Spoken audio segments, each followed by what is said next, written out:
আলহামদুলিল্লাহি রাব্বিল আলামিন ওয়াসসালাতু ওয়াসসালামু আলা সাইয়্যিদিল আম্বিয়া ওয়াল মুরসালিন ওয়া আলা আলিহি ওয়া আসহাবিহি আজমাইন, আম্মা বা'দ।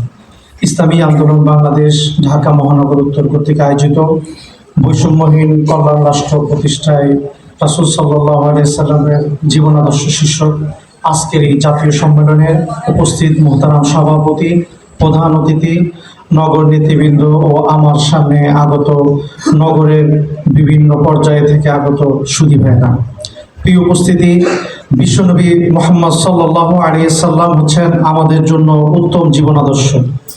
নবীজি যখন এই পৃথিবীতে আগমন করেছিলেন তখন সেই সময়ের প্রেক্ষাপট আমরা সকলে জানি।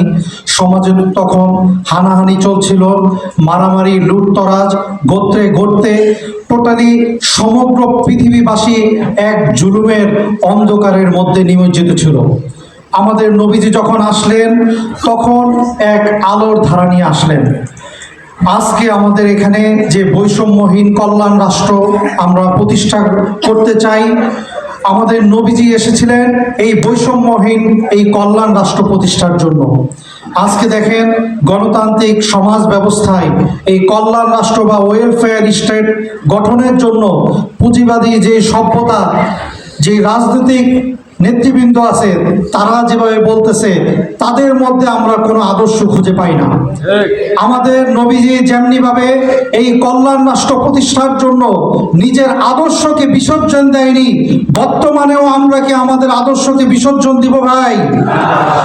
নবীজিকে বলা হয়েছিল যে আপনার এক হাতে, নবীজি কি বলেছিলেন যে আমার এক হাতে যদি ক্ষমতা দেওয়া হয়, আরেক হাতে যদি নারী দেওয়া হয়, রোম পারস্যের যদি ক্ষমতা দেওয়া হয়, তবুও আমাকে আমার আদর্শ থেকে এক পাও আমাকে পিছপা হওয়া যাবে না, আমার দাওয়াতি মিশন বন্ধ করা যাবে না।